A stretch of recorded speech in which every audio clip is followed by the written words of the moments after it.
Não posso ter você no programa sem falar da princesa Diana. Ah, sim.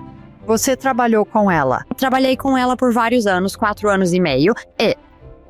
Sabe, é quase impossível de acreditar nisso, mas eu falava com ela, acho que todos os dias, durante esses 4 anos e meio. Então ela conversava com o espírito do pai dela. Ela conversava com... Sim, quando a conheci, os pais dela já tinham falecido. Mas ela, sabe, quase tudo que foi escrito e dito sobre ela é de fato verdade. Há pouquíssimas coisas que não são. Por exemplo, ela não estava grávida quando morreu, nem estava prestes a se casar com Doji. Isso, de maneira alguma, jamais teria acontecido. Ela amava muito o marido, muito mesmo. Amava quem hoje é nosso rei, e ele a amava. Mas ele é de uma família e instituição onde você se casa e tem amante. Olá a todos. Bem-vindos ao Ask Julie Ryan Show. Unimos espiritualidade e praticidade para uma vida com propósito e alegria. Temos Sally Morgan no programa conosco hoje. Vocês vão adorar ela. Ela é uma vidente das celebridades no Reino Unido, é autora e personalidade da TV. Ela é uma das 5 maiores videntes do mundo e fundou um Disque Vidente online. Perguntarei a Sally sobre ser a vidente da princesa Diana, como ela se conecta com espíritos e exemplos de mensagens extraordinárias que recebeu do céu. Por favor, inscrevam-se, deixem um comentário e compartilhem este episódio com família e amigos. Agora vamos conversar com a Sally. Sally, que bom que pôde se juntar a nós hoje. Obrigada por seu tempo. Ah, de nada. Seja sempre bem-vinda. Você era vidente quando criança, ou apenas aprendeu a se comunicar com espíritos? Não, eu era muito vidente quando criança. Fui criada em uma casa. Meu avô era dono desta casa grande em Londres, pode-se dizer, um subúrbio de Londres chamado Fulham. E nos anos 30, 40 e 50, era uma área muito pobre. Ele adquiriu esta casa enorme, mas nunca morou nela. Meus pais, porém, residiram lá e foi onde cresci. E era uma casa incrivelmente mal-assombrada, da era eduardiana. Era muito, muito mal-assombrada. Minha mãe, apenas 16 anos mais velha que eu, então ela, ao dizer isso, ela trabalhava fora. Então o trabalho principal dela era basicamente nos manter alimentadas, vestidas e, sabe, tudo mais. Ela nunca realmente interagiu comigo. Eu costumava dizer a ela que coisas aconteciam na casa. E acho que essa é a beleza da coisa. Ela realmente não dava bola. O que eu acho que me fez o maior favor, porque eu acho que se ela não tivesse feito isso, eu poderia ter me sentido incentivada. E acho que, quando incentivada, pode perder a espontaneidade, sabe? E então, estava simplesmente lá, sempre, e não foi até eu ir para o ensino médio que os meninos de lá me apontaram, típico de meninos, que, sabe, eu dizia coisas que eram um pouco estranhas. Quer dizer, eu sempre fiz isso, mas era como, sabe, você tem olhos castanhos. Você sempre teve olhos castanhos. Só quando alguém diz, você tem lindos olhos castanhos, ou azuis, que você pensa, tenho olhos azuis, ou castanhos. Foi assim com essa habilidade, a mediúnica. Então, o que via quando criança? De tudo na casa. Quero dizer, por exemplo, era esta. Se você imaginar uma casa de arenito, em Nova York é o equivalente a isso, em Fulham, onde eu morava. E nós tínhamos degraus subindo para a porta da frente e costumávamos brincar no corredor na passagem. E nós éramos o que chamavam de crianças que ficavam sozinhas em casa. Sabe o que é isso? Sei. Sabe, meu pai vinha de bicicleta para casa no almoço. Mamãe estava em Londres trabalhando e ele nos alimentava. O resto do dia ele voltava ao trabalho. O resto do dia é loucura quando você pensa nisso. Sabe, éramos simplesmente deixadas por nossa conta. Com que idade você ficava sozinha? Não sei, talvez entre 7 e 10 anos. Ok, mas e quando você era bem pequena? Sim, quando eu era bem pequena, obviamente, minha avó, que realmente me criou, porque como eu disse, minha mãe tinha apenas 16 anos quando eu nasci, então foi. Ela engravidou aos 16 e casou. O aniversário dela é 28 de março e ela casou em 30 de março com 17. Então ela era casada com meu pai quando eu nasci. Mas, sim, por um triz, pode-se dizer. Então, basicamente, minha avó me criou e, infelizmente, quando eu tinha 4 anos, minha avó, ela tinha apenas 41 anos. Ela morreu de algo que hoje chamamos de sepse. Mais isso. Sim, eu sei. Ela teve uma dor de garganta e pegou, sabe, estamos falando do final dos anos 40, início dos 50, sabe? Eles não tinham tudo que se tem hoje. Bem, tínhamos o Serviço Nacional de Saúde, mas, sabe, as pessoas não estavam acostumadas a usá-lo. Enfim, ela morreu, partiu. Então minha mãe realmente lutou, por nós. E porque tem uma irmã com apenas 11 meses de diferença. Ela é 11 meses mais nova que eu e lutou para que cuidassem de nós.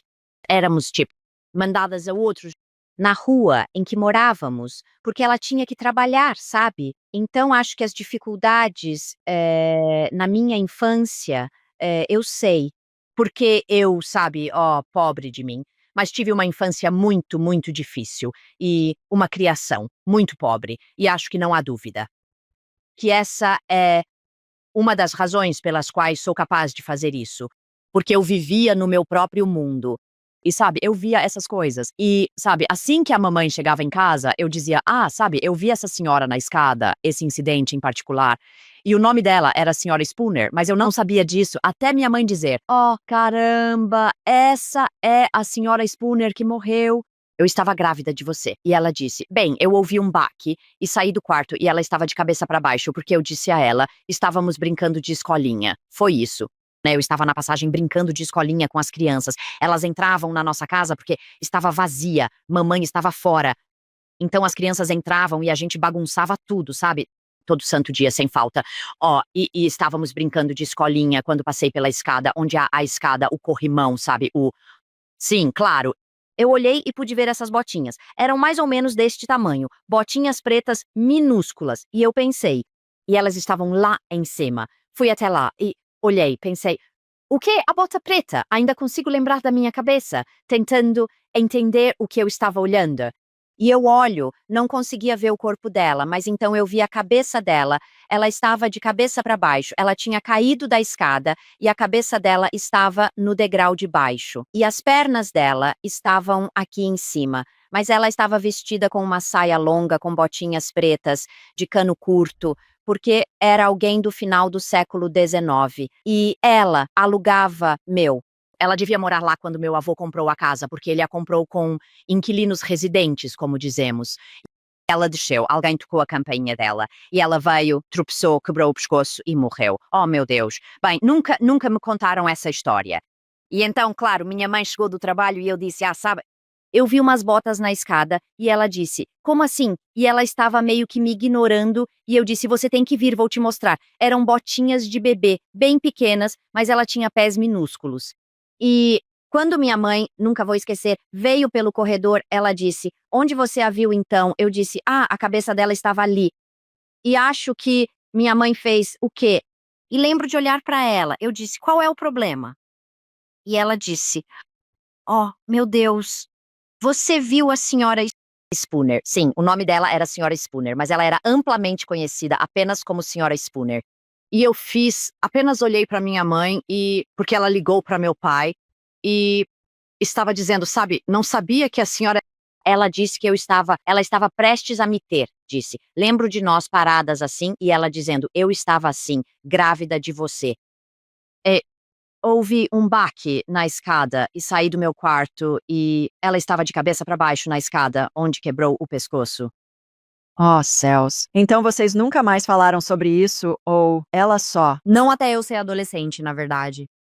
Muitas, muitas coisas que aconteceram eram mencionadas quando aconteciam, pois eu queria, sabe, minha mãe ela era uma mulher muito bonita. Ela era tipo, ela parecia uma estrela de cinema e ela era, sua vida era o trabalho com minha mãe. E então e eu não queria muito saber, sabe, ela queria chegar em casa, meu pai cozinhava e ela comia, e então era mais sobre nos dar banho e nos arrumar pra a escola, porque nós éramos como bonequinhas. Éramos como bonequinhas. Ela arrumava nosso cabelo e nos vestia com vestidinhos bonitos. Éramos realmente, sabe, só pra mostrar. Mas eu contava a ela coisas que aconteceram e, hum, coisas que eu tinha visto e coisas que aconteciam na casa. Tínhamos,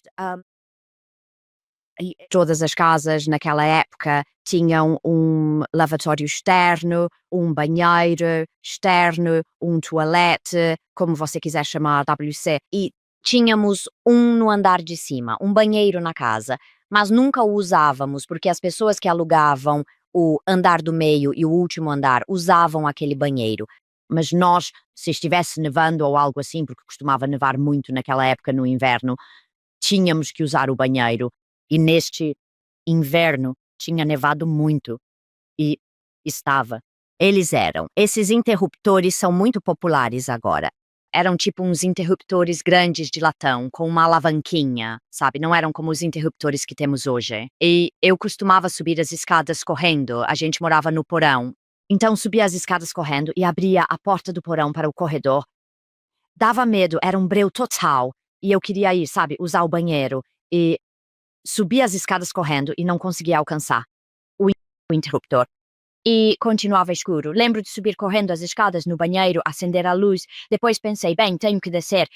E enquanto eu descia correndo, pensei, vou pular e acender a luz. Então eu pulei e meu dedo pegou na alavanca. A luz acendeu, fui para o andar de baixo.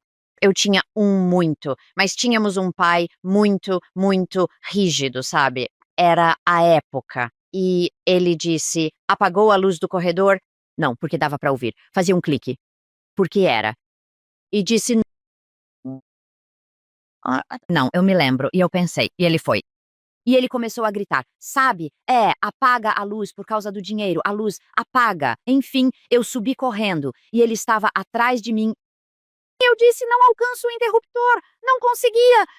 E quando nós andamos pelo corredor e ela fez um clique, apagou sozinha. Sozinha. Quem fez? A senhora Spooner? Bem, e na verdade fomos nós. Desde que, quando eu tinha uns 50 anos, decidi pesquisar sobre a casa, porque vou te contar algo tão assustador. Ela se tornou um personagem na minha vida. Era o número 13 da Avenida Valdemar. E nós. Costumava dizer que a gente se referia a ela só como Valdemar, sabe? Na família só a chamávamos assim. Você se lembra em Valdemar, isso, e se tornou um personagem. E porque meu pai disse, tem alguma coisa errada com aquele interruptor. E eu sabia. E eu disse, não estava acesa quando eu subi e eu pulei e acendi quando desci.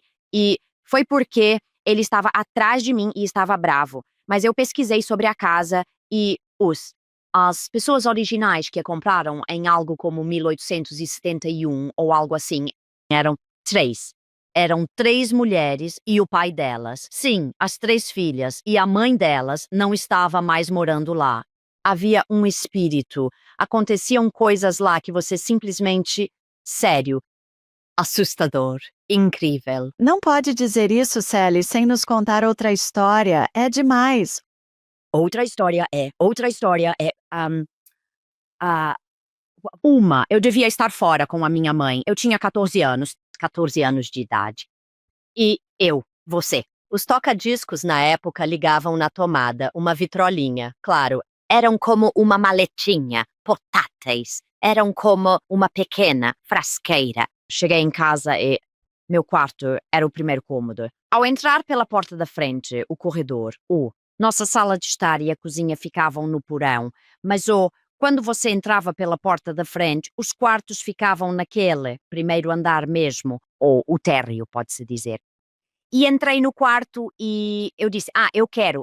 Eu tinha um disco do Cliff Richard e uma cantora chamada Helen Shapiro, sabe? Era muito popular, right? Então eu disse, quero colocar meu disco para tocar. E lembro da minha mãe, ela estava. Eu tinha umas.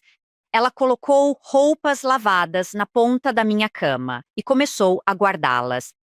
Antes de ligar, o toca-discos, essa voz que hoje chamaríamos de FVE, uma voz de homem, mas muito monótona, encheu o quarto todo e disse. Ele disse: "Cala essa barulheira maldita." Não sei se você. Barulheira é barulho, ok? Claro, é uma gíria antiga.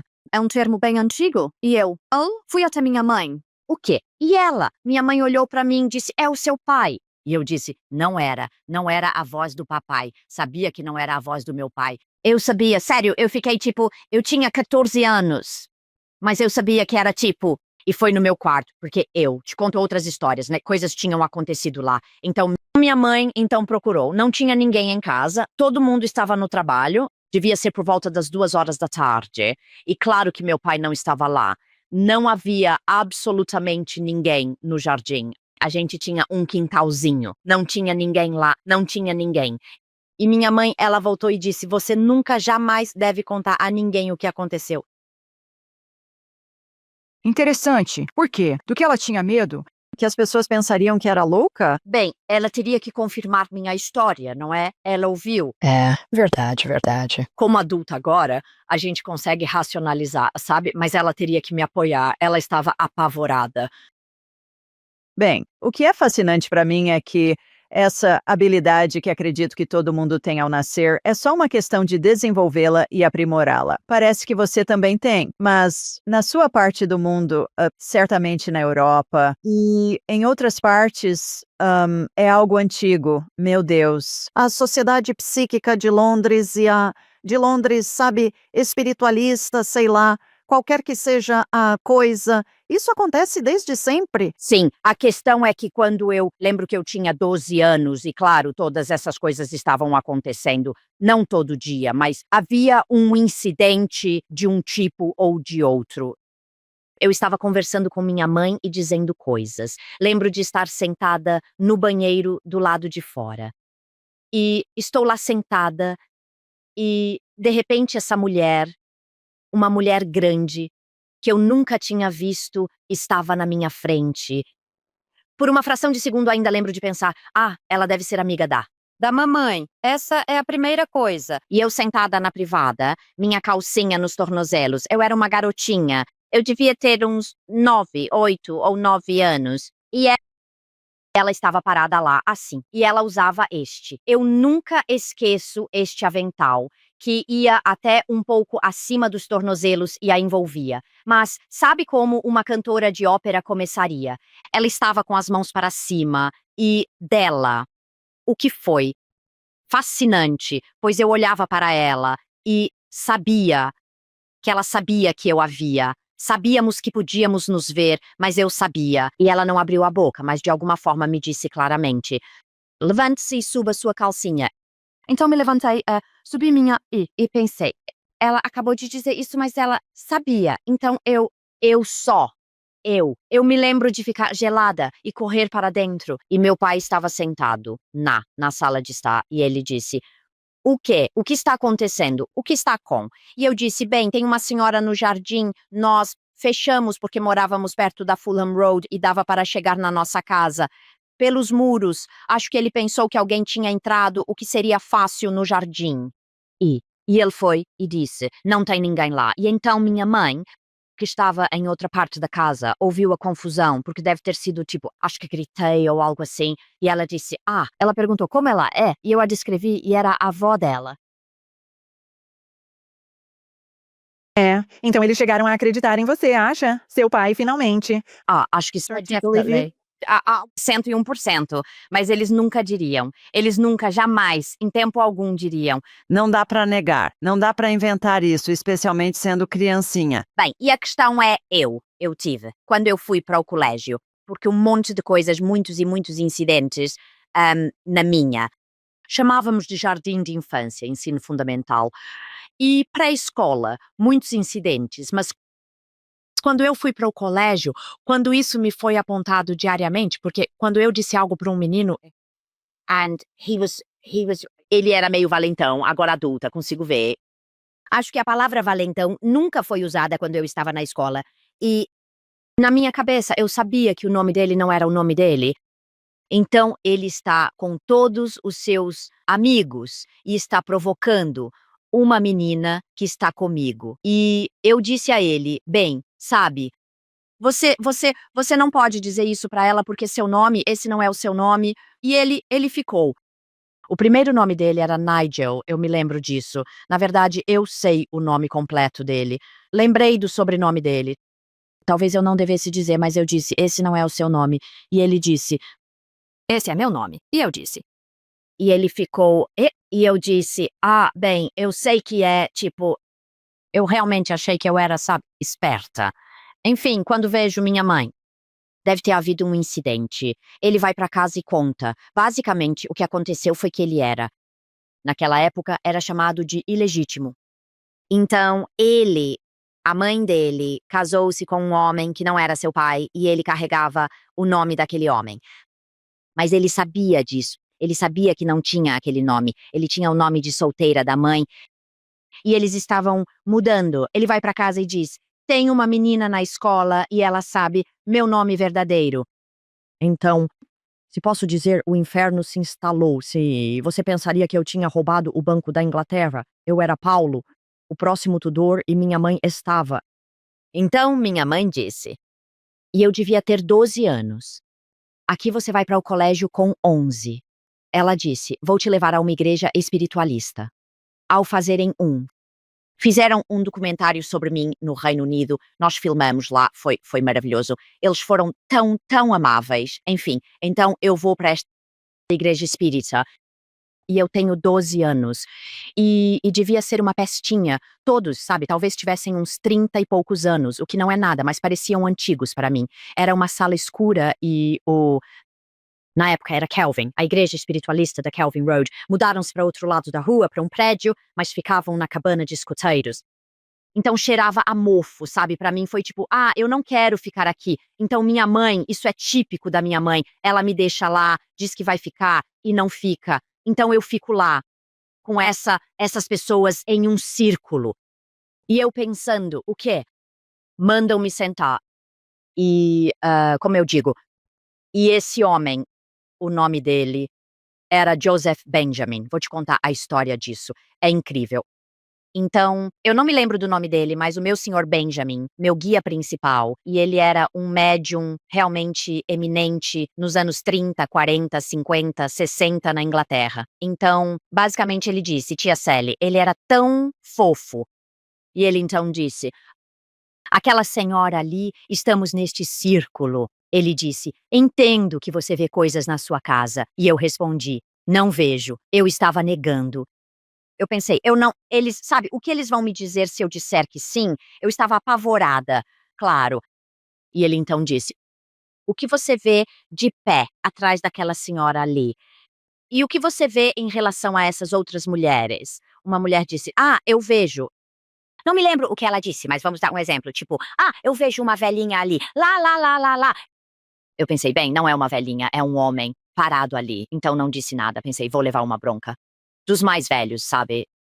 Eu tinha um pai tão rígido, sabe? Nossas maneiras eram impecáveis. E então, claro, Joseph Benjamin, ele disse: não, eu quero que a Sally fale, eu não vou contar, vá e me mostre a ponte onde está. Então eu pensei: o que vou mostrar? Levantei e fui até essa senhora que estava apavorada comigo, preciso dizer. Sabe, ela tinha uns 30, 40 anos, não sei. Minha mãe tinha só, tipo, qual era a idade da minha mãe na época? 21, algo ridículo. Eu disse: ah, é um homem. E eu disse para a senhora sentada ali, com convicção: ó, ele é seu irmão. E ela disse: meu irmão está morto. Eu disse: sim, ele está ali, atrás de você. Foi tipo, e esse foi apenas o começo daquela noite surpreendente. Ela quase teve um ataque. Ficar em silêncio, eu tinha 12. Sim, eu tinha 12 anos. E eu só tenho 1,52 m agora. Eu era minúscula, nós éramos crianças pequenininhas, nós tínhamos longos. Eu tinha o cabelo até o meio das costas que minha mãe trançava, sabe? E cuspia no cabelo. Não tinha os elásticos de hoje, eram de borracha que ela trazia do escritório. E, sabe, você tinha elásticos, né, por todo o comprimento. Ela trançava nosso cabelo. Quero dizer, o penteado que ela fazia com isso e fitas, tínhamos fitas por todo o cabelo. E eu sou uma menina de 12 anos com meias brancas compridas, e aqui estou eu, participando de um círculo, como agora sei que é chamado, numa igreja espírita. Para aqueles que estão ouvindo e não sabem o que é uma igreja espírita, diga, por favor, compartilhe o que é. A igreja ainda existe hoje. Está em todo lugar por aqui. Espiritismo é religião reconhecida. É um sistema de fé, se quiser que seja. Não é a minha fé, mas se quiser que seja. Mas não, foi. O espiritismo foi realmente. Começou mesmo. No final dos anos 1800, quando, sabe, eles tinham o ectoplasma e, sabe, coisas que, na verdade, eu acho que eles fingiam, vamos colocar assim, sabe, mesas girantes, sabe, tocar as mãos, e o espiritismo meio que cresceu a partir disso. Tornou-se uma religião, a forma como se safaram para tornar isso palatável foi que você tinha uma igreja, mas as igrejas não eram construídas especialmente, eram como pequenas cabanas, tipo, sabe, uma cabana de cricket, ou a cabana dos escoteiros, ou as antigas barracões Nissen, porque lembre-se, isso é pós-guerra, tipo, talvez 15 anos depois da Segunda Guerra Mundial, entende? Havia muitos lugares assim que ainda estavam lá, que as pessoas abriram porque eram de propriedade independente. A Associação Espírita de Londres, que ainda existe em Kensington, pertenceriam a essa organização, mas eram propriedade porque as pessoas, você colocava dinheiro na caixinha. Quem administrasse ficava com o dinheiro ou o que fosse. Era uma religião, mas certamente não minha mãe. Ela dizia, somos da Igreja Alta da Inglaterra, seja lá o que isso significasse. Mas éramos, sabe? Mas ela me levou lá porque era o único lugar, sabe? Um vigário ou a religião católica, sabe? Seria tipo, estariam jogando água benta em você, entende? Enquanto na igreja espírita era tipo, sim, pode entrar. Deixa eu te contar, no final daquela noite, esse cara, Joseph Benjamin, nunca me esqueço dele, era um homenzinho judeu, bem pequeno, era uma graça, e ele colocou o chapéu. Minha mãe veio, finalmente, e eu disse, não volto mais. Ela perguntou, como foi? Ela era, tipo, tão extravagante, disse, sabe? E como? E ele colocou as mãos nos meus ombros, e eu nunca vou esquecer. Ela, sou eu, fará meu trabalho. Olhei pra ele. Eu disse, não, eu vou ser parteira. Eu sempre quis ser, desde bem pequena. Eu não sei de onde isso, minha mãe nunca soube de onde isso veio. Eu sempre, não enfermeira, eu quero ser parteira. Mas era isso que eu sempre dizia. E eu disse, não, eu vou ser parteira. E ele disse, não, você fará o meu trabalho, você. E ele disse, você sou eu. Corta, avança. 60 anos, estou fazendo. Eu costumava fazer muitos caridade judaica. Não sou judia. A comunidade judaica me adora aqui no Reino Unido. E eu costumava fazer muito trabalho para os orfanatos deles em Israel e no mundo todo. E eu estava fazendo este grande evento. E naqueles dias um grande evento para mim era 200 pessoas em um salão e eu costumava descer do palco. Não posso mais fazer isso, mas eu costumava descer do palco e interagir, sabe? E eles, sabe, tinham todos os seus doces folhados e tudo mais. E nós, sabe, eu só costumava ser educada com eles. E neste, em particular, fiz este grande evento. E eles estavam enlouquecidos e eu desci as escadas e meu marido estava do outro lado da sala e eu disse, você tem que me resgatar. Eu estava sendo cercada e esses dois homenzinhos, eles se aproximaram, eles eram assim e eles usavam chapeuzinhos pequenos, tipo chapeuzinhos fedora e eles. Você é Joseph Benjamin. Bem, nossa, eu quase caí pra trás, sabe? Isso foi tipo 60 anos, sem nunca ouvir o nome dele. Nunca mais o encontrei, nem pensei nisso. E eles disseram, você é Joseph Benjamin. Eu disse, perdão. Disseram, não conhece Joseph Benjamin? Disse, conheço. Eles disseram, conhece o Joe, só conhece o Joe. Nossa, quando eu tinha 12 anos o conheci, disseram, que Joe? Que Joe? Você conhece o Joe? Perguntaram, é do norte de Londres? Eu disse, não, sou de Fulham, que é bem pra lá. É a quilômetros de distância. É como a zona sul e a zona norte de Londres, sabe? Nunca se encontram. E ele disse, você fala como ele. Você sabe das coisas como ele. Você é. Eles disseram, nós dois. Antes mesmo de dizermos um ao outro, nos olhamos e então dissemos juntos, Joe Benjamin. Não é incrível? Ao se comunicar com espíritos, tem que ligar e desligar suas habilidades ou estão sempre ligadas? Você entra numa sala e consegue ver espíritos, mesmo sem tentar. Sim, mas eu não me permito. Bem, se estou trabalhando, então é tipo, sabe, quando eu faço turnê e estou em turnê, sabe? Eu faço turnê pelo Reino Unido todo ano.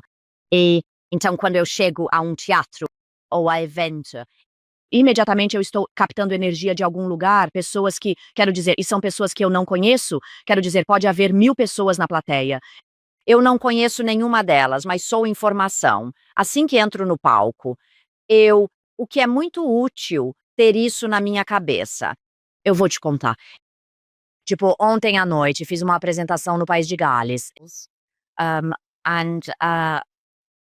em algum momento, eu entrei no palco e disse, eu disse, este homem estava na minha cabeça há 3 horas. Enfim, a pessoa que se levantou e a mensagem ressoou com ela. Perguntei a ela, o que aconteceu 3 horas atrás? Então ela, 3 horas atrás. Ela disse, minha amiga, ia ver e ela ligou. Ela não está muito bem, então temos outra pessoa. Então ela, 3 horas atrás, eu estava contando a ela sobre meu pai, de quem você está falando agora. E eu disse, bem, eu ainda vou porque eu estava. Eu disse, bem, foi quando seu pai se comunicou, 3 horas atrás. Uhum. Então você entra em um teatro e há uma grande plateia lá e os espíritos já estão dizendo: "Ei, sabe, fale com meu ente querido ou fale com meu seja quem for". Como você faz isso? Você simplesmente diz: "Ok, tem um homem aqui e ele está vestido com um terno azul e se parece com isso". Exatamente, eu realmente faço. Bem, nos 15 anos que faço turnê agora, é como um loop, sabe, é contínuo. E eu, deliberadamente não imponho minha habilidade a ninguém. Então, obviamente, as pessoas têm mais de 18 anos, compraram ingressos e escolheram vir, mas eu não escolho ninguém da plateia. Eu eu espero pela informação. Eu chamo de informação.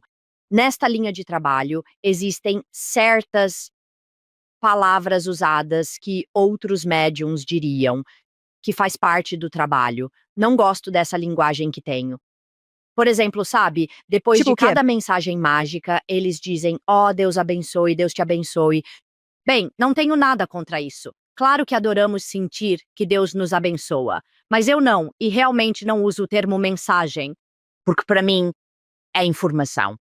Mas eu digo a eles, sabe, recebo esta informação. E vocês, eu digo, provavelmente conhecem como uma mensagem, tudo bem, mas é informação para mim. Eu sou literalmente, não poderia haver um nome mais perfeito, uma médium. Eu sou o porta-voz entre a energia deles, que eu captei, e eles, essa energia, passando a informação para eles, e a informação, no geral, é para validação, porque no fim das contas, a energia quer que entes queridos saibam que não foram a lugar algum. E sabe, o único jeito de saber disso é, sabe, como eu digo, uma pequena montagem se forma. Primeiro de tudo, sabe, eu digo, existem centenas de Marias no mundo. Mas te digo, cada Maria que já se foi, que morreu, será única. Haverá um aspecto único nisso. E eu gosto de sentir que consigo captar isso. Então, quais são alguns exemplos da informação que o espírito te dá? Nomes, endereços, recebo endereço e nome completos. Recebo um primeiro nome, um nome do meio e um sobrenome, ou o que as pessoas chamam de nome de família. Eu trabalho muito com nomes e eu trabalho muito com. Bem, eu recebo. E conforme vou envelhecendo, ahm, percebo porque. E você vai concordar comigo, você se desenvolve, você muda. Não tenho consciência de tentar mudar, nunca tive consciência de tentar, hã, ter habilidades no trabalho, nunca pensei: "Preciso fazer isso". Isso parece Flui por você. É o espírito se comunicando por você. Você é a tradutora. vou explicar a pequena válvula. Eu sinto que existe essa pequena válvula, vou te contar sobre isso daqui a pouco. Basicamente, eu eu gosto de saber exatamente como você morreu, porque vai ter algo ali. Certo? Porque pode haver 2 Charlies, 2 pessoas na plateia que perderam um Charlie. Os 2 Charlies, ambos tiveram ataques cardíacos. Mas pode ter certeza, um deles, quando teve o ataque cardíaco, pode ter dito: Maria, me ajude, e o outro pode simplesmente ter caído morto. Então eu quero saber, porque também as pessoas podem, 2 ou 3 pessoas podem levantar as mãos e elas se eliminam. É muito inteligente, muito inteligente. Sabe, e eu sempre digo que sempre há, eu chamo isso de um gancho, da mensagem anterior. Então, a cada mensagem, eu construo uma corrente de mensagens ao longo da semana. E cada mensagem terá um elemento da mensagem anterior que traz a próxima mensagem. Então, nos dê um exemplo disso. Sinto que vou criar, quer dizer, posso te dar um exemplo, mas não consigo, nunca me lembro do que digo às pessoas. Que basicamente, por exemplo, sim, tive os 2 homens, eles, acidentes de moto, morreram nas motos. E então, o primeiro cara aparece, chamado Tony. Recebo tudo, uma mão se levanta. E de repente ele disse: mas perdi meu. Ele perdeu um lado do corpo. E eu disse: então outra mão se levanta e a senhora: esse é o meu Tony. Ele morreu em um acidente de moto. Mas foi cortado no meio. Nossa, Então eu tenho os 2 Tonys com suas motos. As 2 motos são tipo de uma cor verde garrafa escura. certo? Mas aí há um diferenciador. Sempre haverá um detalhe, sempre haverá algo verdadeiramente único. Certo. E eu quero saber. Quando você recebe essa informação, ela chega de várias maneiras. Você está ouvindo telepaticamente. Você está vendo o Tony? Você está vendo a moto verde? Obviamente. Eu consigo isso. Não. Eu não sinto. Eu manipulo na minha cabeça como eu opero aqui. E é muito interessante porque eu digo para a plateia, sabe, há muito humor nos meus shows. Nunca peço desculpas. Meus shows são guiados pela personalidade. Não consigo trabalhar a menos que veja humor na vida. E eles querem que a gente seja feliz. Eles não querem nos ver chorando. Eles são hilários. Você não concorda? São hilários. Concordo. Eles são hilários. Foi como ontem à noite, ouça isso, é simplesmente hilário. Isso, vou mudar os nomes, mas basicamente essa senhora, eu também trabalho com fotografias. Elas aparecem na tela, mas há um pequeno código QR onde pode enviar uma fotografia do seu ente querido ou o que chamo de carta de amor. Você preenche no QR, meus técnicos as colocam na tela e a foto deste homem apareceu, a filha dele se levantou. Estou tentando lembrar o nome dele, qual era? Enfim, eu disse: quem é Denise? Então ela fez: meu Deus, era a amante dele. A plateia inteira. Então, sabe, você aproveita a situação porque essa sou eu. E eu disse: depois de saber o nome dele, digamos que era Greg. Eu disse: Greg está com sua amante, minha mãe está aí. Eu disse: não a vejo, mas vejo a Denise. Sabe, ficamos nisso a coisa toda. Você faz as pessoas se sentirem à vontade então. Mas escute, isso não agrada a todos. Eu sei que as pessoas querem, quando falam com seus entes queridos, pela minha experiência, elas querem algum comentário profundo, avassalador, que mude a vida do seu ente querido. Sabe, digo a eles, mesmo que simples, vem de uma energia, onde o corpo não está aqui. Certo, certo. Mas você já percebeu isso? Que eles querem uma mensagem que mude a vida, que vai dizer, ok, você vai fazer seu doutorado e vai salvar crianças ruandesas na selva. O que eu ouço é: ela é uma comediante, não uma médium. Bem, eu levo isso como um elogio. Isso é fantástico. Fico feliz que você viu o humor, quer dizer, e aí tem mensagens como a de ontem à noite, eu fiquei com a voz embargada, chorei rios porque tivemos esse assassinato muito, muito horrível dessa jovem. Ninguém levantou a mão. E eu disse: olha, eu sei. Eu não entrei muito em detalhes, mas eu disse, sabe, e foi com um martelo e blá, blá, blá, blá. E então eu disse, bem, tudo o que vou dizer é, ela está dizendo chá. Bem, não preciso dizer mais nada. O nome verdadeiro ali, o homem se levantou, ele estava com a esposa, e eu, na hora, soube que ele nunca tinha ido a um show, e eu disse, já veio a um show? Não, eu disse, sabe, o que eu disse então? Esse tipo de coisa. E ele disse, tudo o que eu tinha dito. E eu disse, quem é Sean? Ele, sou eu. Então eu disse, e ele fez faculdade com ela. Então estamos voltando no tempo. Mas ele também tinha entrado no quarto onde ela foi encontrada no dia seguinte. Ah, meu Deus. E ele disse que nunca, quer dizer, as informações dela fizeram as pessoas caírem da cadeira.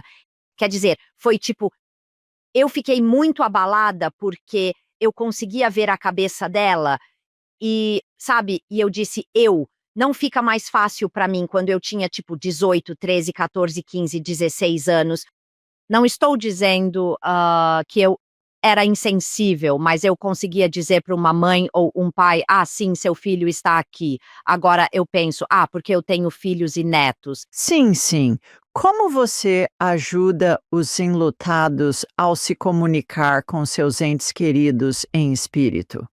Primeiro de tudo, você tem que querer se comunicar, você tem que querer ver um médium, não é para todo mundo. E eu acho, sabe, embora atenda pessoas que perderam alguém, elas vêm ou entram em contato e perderam a mãe ou o pai ontem. E então atendo, lembro de atender essa senhora com 90 e poucos anos que perdeu o filho 70 anos antes. E então, mas eu acho que isso dá. Primeiro de tudo, impede as pessoas, se você for precisa, claro, sabe, senão não é. Elas não vão sentir isso, mas quando elas sabem que você está realmente captando algo que ninguém sabia, elas têm uma sensação de, bem, a possibilidade de que nossa energia reside em uma dimensão onde, sabe, quando pensamos neles, porque é tudo sobre, sabe, eu tento dizer a eles que vocês devem mencionar seus nomes, devem pensar neles, devem pensar nos bons momentos que tiveram, mesmo que, sabe, no final da vida não tenha sido muito bom, tentem pensar nos bons momentos porque eles querem que vocês se lembrem desses. Uhum. E eles querem. E voltando ao seu ponto anterior, nós duas concordamos. Eles são hilários. E eles querem que a pessoa aproveite, não querem que ela fique de luto. E pesquisas mostram que pessoas em luto profundo, quando conseguem se comunicar com seus entes queridos, seja por um sinal, por um médium ou elas mesmas em um sonho ou visão, isso realmente as ajuda a processar o luto. Com certeza. Acho que, bem, veja, o luto é uma emoção tão imprevisível.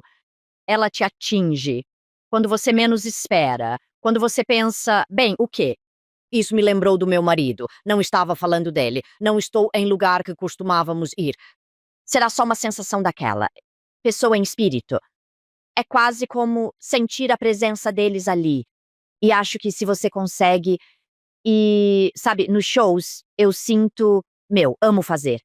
Meu trabalho como faço. Isso transparece porque sempre digo que você vê o começo, meio e fim de uma mensagem, pois as mensagens e a informação se constrói. Não é só tipo, sim, sua mãe está aqui, o nome dela era Maria, ela morreu.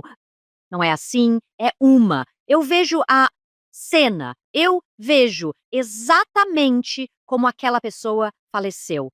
O que faziam com os olhos, com a mão, o jeito da cabeça deles. É louco o que vestiam. E sempre digo isso. Ter tudo o que recebo, porque não te conheço, nunca nos encontramos. E não acha incrível que eu estou. Eu consigo ver sua mãe passando e eles dizem, você pode, bem, o que eu acabei de dizer sobre o que ela estava vestindo e o que ela disse. Bem, ela disse, sim, eu disse, bem, então. Nossa Senhora. Então, quando você recebe informações, eu recebo informações, qualquer médium recebe informações. Como isso funciona? Eu acho que voz, energia, um começo, sabe? E eu não sou uma acadêmica, mas isso é bom, porque, obviamente, eu acho que se eu fosse uma acadêmica, eu não estaria fazendo o trabalho que eu faço. eu faço isso porque eu sou literalmente, quer dizer, não sou burra, mas sou o que você poderia chamar de uma pessoa simples, que teve uma criação muito, muito humilde. Sabe, ok, eu trabalho duro e você. As habilidades da vida estão todas lá, mas no fim das contas eu sei que faço isso por causa da minha, por causa de quem eu sou e onde eu nasci. Mas eu costumava dizer quando eu era pequena, porque minha mãe dizia: bem, como assim? Você ouve? E eu dizia: ah, bem, tem no meu cérebro. Eu costumava dizer na minha cabeça. E eu nunca tinha visto uma foto do cérebro, sabe? A gente não tinha livros em casa, não tínhamos dinheiro para livros, éramos pobres, pobres, pobres mesmo. Mas eu disse no meu cérebro, no meu. Tem isso, faz, a válvula que faz isso. Minha mãe disse: o quê? Eu disse: quando está aberta, quando tem um déjà vu. Eu disse: quando você pensa em alguém, e então era só telefone fixo. Então o telefone toca e minha mãe dizia: ah, eu estava justamente pensando, sabe, na Pamela, sei lá. E eu disse: sua válvula abre e é como um pouco de energia e depois ela fecha naturalmente. Pois todos temos essa habilidade, uma capacidade psíquica latente. E ela pode ser despertada por muitas razões. Pode ser a morte de alguém próximo a nós, um acidente, nossa saúde, sabe, um trauma. Quando não está aberta, naturalmente, como comigo e com você, ela pode ser aberta por outras circunstâncias. Mas comigo eu senti que a válvula estava aberta e nunca fechou. Você pode olhar para isso e pensar: bem, isso é estranho, porque há de todo mundo. A válvula faz isso, mas a minha e a sua ficam assim o tempo todo. E há energia o tempo todo ali. E então nós apenas traduzimos quando ela chega da energia em imagens e pensamentos e sentimentos e E eu sei de tudo isso, sabe? Quando eu digo a alguém: ah, sabe, eu tenho. E este é seu pai. Seu pai não tinha um jeito engraçado de falar. E, sabe, isso foi na outra noite. E, claro, eu disse: espere um minuto. Pra quê? África do Sul? E ele era sul-africano, mas falava como um tribal. Ele era branco, mas falava uma língua tribal, que era carregada. Então.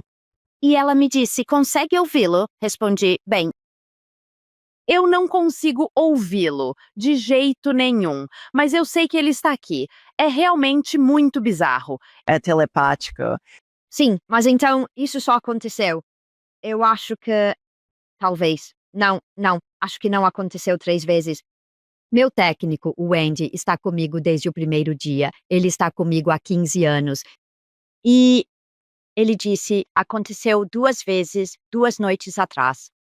Um grande show enorme, teatro lotado, dando a mensagem a uma senhora à esquerda do palco, informações incríveis. Ela está lá e, de repente, vejo um contorno. É como, sabe, fita de luz que você pode colocar ao longo de um armário. Bem, era assim, mas era o contorno de uma pessoa. E sim, e fiz. Gritei e pulei. Quando pulei, aquele contorno devia estar no palco. Caiu no fosso da orquestra. E ela viu e gritou e eu disse: você acabou de ver isso? Ela foi, acabei de ver. Eu disse: é sua mãe. Então eu realmente vi aquilo. Da outra vez foi: eu estava entrando, faço uma pausa, 1 hora, depois 20 minutos de intervalo e mais 1 hora. Eu estava entrando e ao subir no palco, pensei que alguém fora do palco, quer dizer, você não vê muitas pessoas, mas alguém no teatro poderia estar lá. Quicou uma bola de tênis, era amarela, e fez boom. E fiz. Enquanto entro e todos aplaudem, fiz: oh, o que foi isso? A mulher na primeira fileira disse: oh, aquilo foi uma bola de tênis amarela. Ninguém mais viu, não estava lá. Mas ela viu na primeira fileira. Certo, certo. Sabe, em todo show que eu faço, fico de queixo caído. É tipo, sabe como penso? Algo que me surpreende. Eu não me espanto com as informações que consigo canalizar. É como canalizar essa energia. No momento em que não sentir: oh meu Deus, é aí que tenho que parar. Mas sempre digo que morreria se nunca mais fizesse outra leitura, outro show. Sou médium. Nasci para ser médium. Não há. Com certeza, com certeza. E olha todo o conforto que você deu a tantas pessoas, o que me leva a não posso ter você aqui sem falarmos da princesa Diana. Ah, sim, por quê? Você trabalhou com ela. Por vários anos, 4 anos e meio, e sabe, isso é quase impossível de assimilar, mas eu falei com ela, acho que todos os dias, e durante esses 4 anos e meio, incluindo o dia de Natal e o Boxing Day, e sabe, feriados, eram irrelevantes para ela, sabe? E E, obviamente, a esta altura do campeonato, isso me faz pensar, ok, ela conversava com o espírito do pai, era com ele que falava. Sim, quando a conheci, os pais dela já tinham falecido. mas ela sabe, eu acho que tudo que foi escrito e dito sobre ela, há muito poucas coisas que não são verdade. Quer dizer, por exemplo, ela não estava grávida quando morreu e ela não ia se casar com o Dodge. Isso nunca jamais teria acontecido. E não digo isso. Não é minha opinião. Eu sei que ela nunca iria se casar com ele. E mas no resto, ela era atormentada. Amava o marido muito, muito. Amava quem é agora nosso rei. E ele a amava, mas ele é de uma família e instituição onde você se casa e tem amante. E ela era jovem, sabe, o que ela tinha, 19 anos quando se casou com ele. E ela queria, sabe, tudo era corações e flores e rosas, e ela queria que tudo fosse adorável, e tipo, isso não ia acontecer. Quer dizer, sabe? Sim, sim. E então, quanto a outras coisas, estava tão envolvida em tantas filantropias. Ah, ela era incrível, muito, muito, sabe? Incrivelmente educada, fez tanto por tantas instituições de caridade. Ela era. E ela era o que, suponho que o jeito mais fácil de dizer, ela era afetuosa, gostava de contato. E sabe, até ela aparecer na família real, a realeza era muito rígida e, sabe, distante. Eles eram distantes porque precisavam ser. Eles eram a monarquia, sabe? Quando eu cresci uma garotinha e, sabe, até eu a conhecer, claro que ela apareceu. A realeza era muito diferente. Porque era mais formal e era. Sim, isso foi bom. Ainda é em certos aspectos. Ainda é formal. Ainda há, sabe? A família real é uma instituição, é uma firma, é um modo de vida. Eles nascem nela. Então é um pouco como, sabe, é um pouco como eu dizer a você, eu nasci na pobreza, mas não tenho vergonha disso, mas eu olho para isso me moldou para quem eu sou hoje e sou grata por isso. E eles nascem em, sabe, grande privilégio. E é. E é difícil para eles mudarem o que é esperado deles. E ela se casou com alguém que seria nosso futuro rei. Ele é nosso rei agora. Mas, sabe, ela se casou, ela seria nossa rainha. Certo, certo. E quando ela deu aquela entrevista e disse: "Serei a rainha de copas do povo", você acha que houve uma premonição de que aquilo realmente ia acontecer, que certamente ela não seria rainha, mas que talvez ela não fosse viver. Ela sabia que não seria rainha. Ela sabia que não seria rainha porque sabia que eles se divorciariam. Mas você acha que ela sabia que não ia viver muito mais tempo? Não, não acho. Ela nunca me disse isso. Quer dizer, isso, sabe, com qualquer pessoa, com o status deles, né? Sabe, é como a segurança deles é incrível e você está muito. Eles sempre preocupados com a segurança e não há dúvida de que ela estava preocupada com a dela. Não há dúvida. E os filhos dela? Ah, eles são rapazes incríveis, não são? Eles são incríveis. Quer dizer, sim, eles, sabe, eles se tornaram. Que pessoas maravilhosas se tornaram. Ele é tão, sabe, ele e o William e a Catherine são como rei e rainha, tão da realeza. Quer dizer, o que fizeram, que é realmente, sinto, muito inteligente, estão na bolha deles, na bolha de futuros rei e rainha. Não há dúvida sobre isso. Mas ao mesmo tempo, ambos estão uh, introducing, querendo que rei e rainhas sejam modernos e contemporâneos, o que, na verdade, você não pode ter os dois ao mesmo tempo. Mas só quem entende a situação, o sistema, vão reconhecer isso. Você poderia dizer com todo o respeito, a pessoa comum na rua vai pensar que, eles são tão comuns agora, mas não são. Não são. Ah, não. E como? Como eles poderiam ser? Você nunca será como eles. E qualquer um que entra como eu com um serviço, sabe, ela só me pagava 35 libras por hora, o que todo mundo me pagava na época. Então, 35 dólares por hora era o que eu cobrava dela. E mas eu prestava um serviço e ela era incrivelmente educada e ela era alguém com quem eu falava com frequência. Eu nunca a chamava de nada. Eu disse a ela nas primeiras vezes, como eu vou te chamar? E ela disse, bem, Diana. Eu disse, não posso. Disse, não consigo. E acho que ela disse, me chame de Mary. Eu disse, bem, também não consigo. Então, sabe o que fiz? Eu nunca disse o nome dela.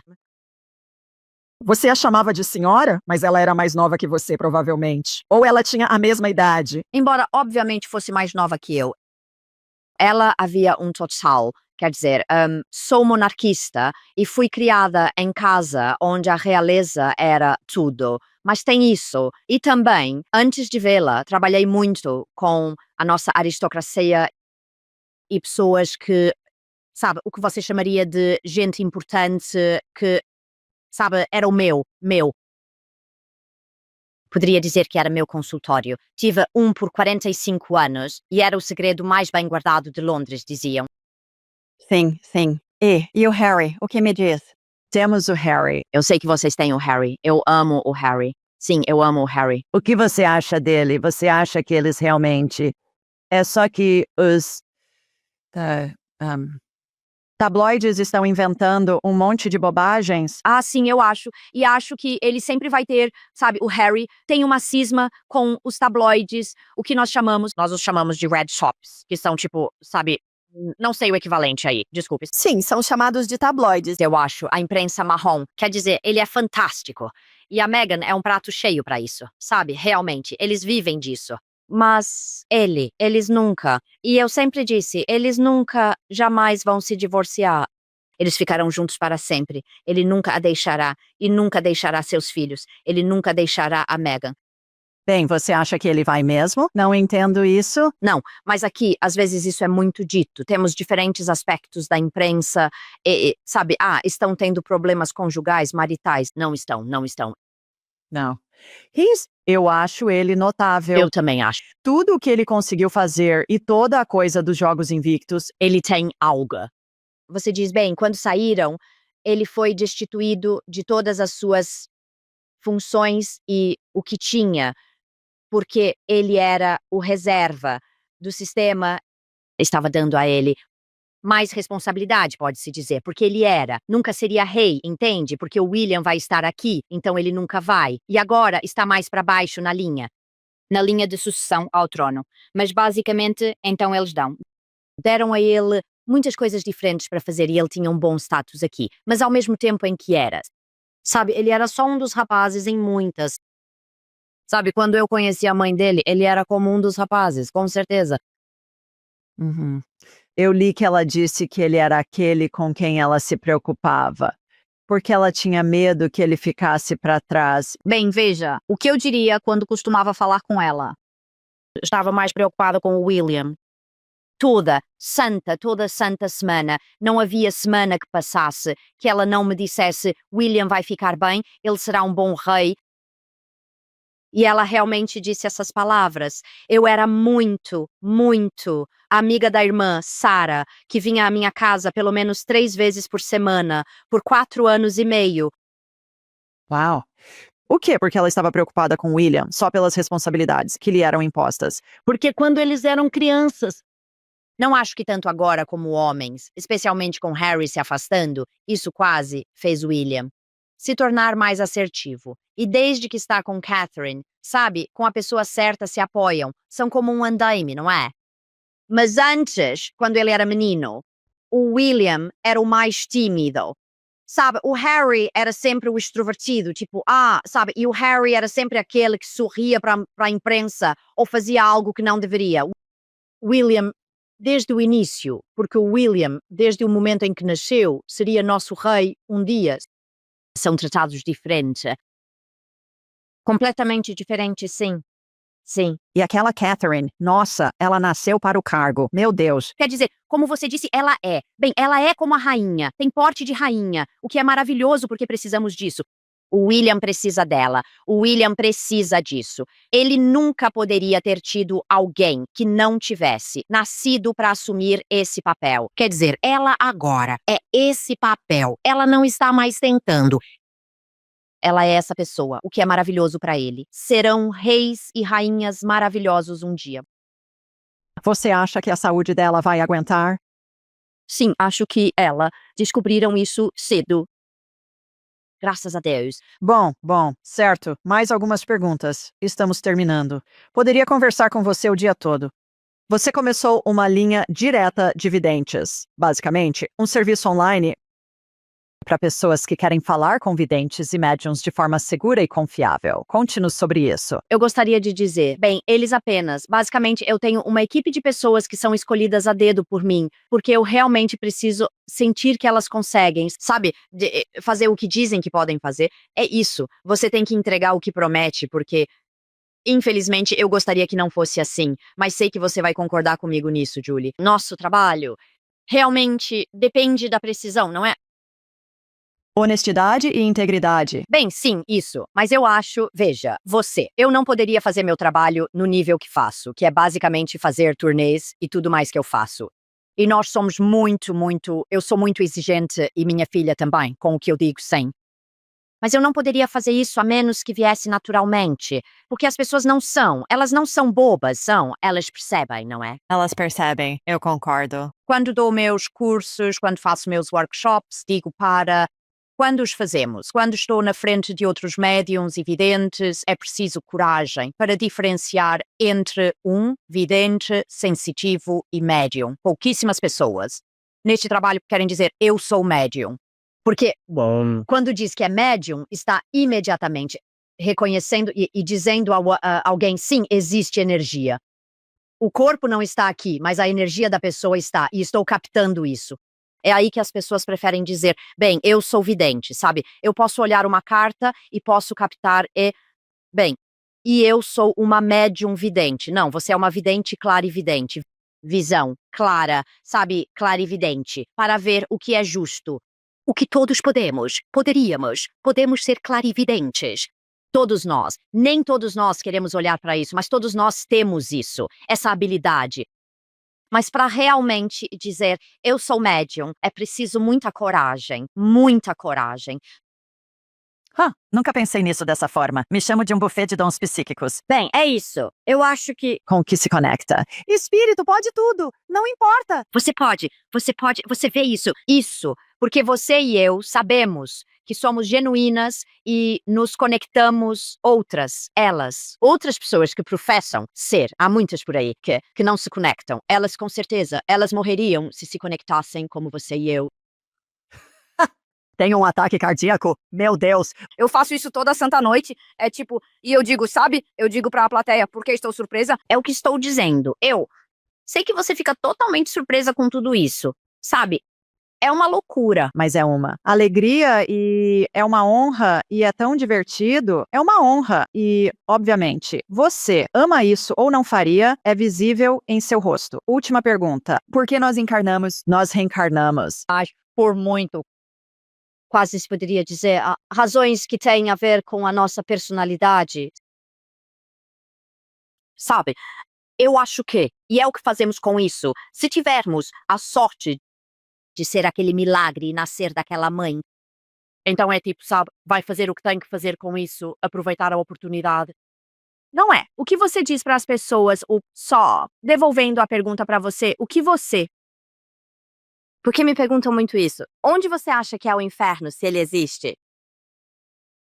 Não acho que ele exista. Acho que é. Criamos nosso próprio inferno. Não acho que ninguém seja jogado num poço ardente. Uma das minhas citações favoritas é de George Lucas, de Star Wars. George Lucas sabe que a força esteja com você e tudo mais. E ele disse, todos nós vivemos em gaiolas com a porta aberta. Então, quer dizer, sabe, podemos ficar em uma gaiola, que é nosso próprio inferno, ou sair dela e só depende de nós.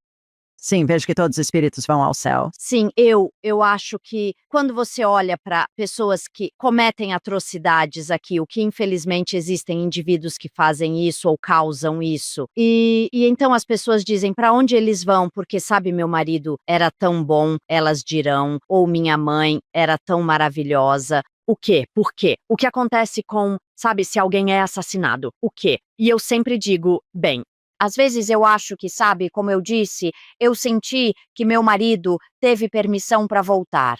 Eu acho que às vezes ele só tem que esperar até entrar naquele, ou se vão entrar naquele espaço divino. Eu apenas sinto que existe o plano terrestre, o mundo espiritual e a divindade, onde, se quisesse, damos o nome de Deus, o que sabe, cada um com sua crença. Mas é isso, não entendo. E isso sou eu não sendo acadêmica. Todos os níveis, gosto, eu.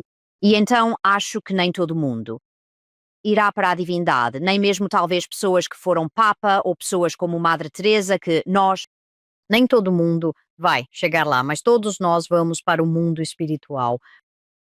Você é fabulosa. Como as pessoas podem saber mais sobre você? Bem, acho que meu site, realmente acessem o site, sallymorgan.tv. Simples assim, sallymorgan.tv, basta entrar no site. Tudo está lá. E todas as redes sociais, quer dizer, sabe, estou no Facebook, estou no TikTok, estou no Instagram, estou só olhando e tentando todas elas. Estamos prestes a começar o YouTube. Eu tenho YouTube, mas estamos prestes a começar o canal do YouTube de verdade. Então, estou prestes a fazer shows online. Sabe onde eu estou? Tipo, no palco, onde teremos, tipo, 3, 5 mil pessoas nas telas, o que é adorável.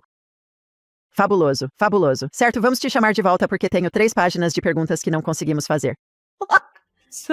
Alright. Foi prazer falar com você e ter te conhecido também. Sabe, me conectar com outra médium é sempre bom, que tem uma visão tão similar e ideia sobre seu trabalho.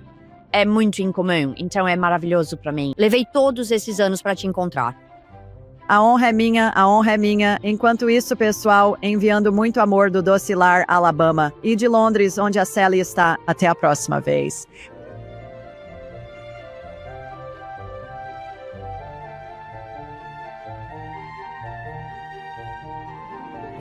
Para aprimorar sua jornada espiritual, clique em um dos vídeos abaixo. Inscreva-se, comente e compartilhe este episódio com família e amigos.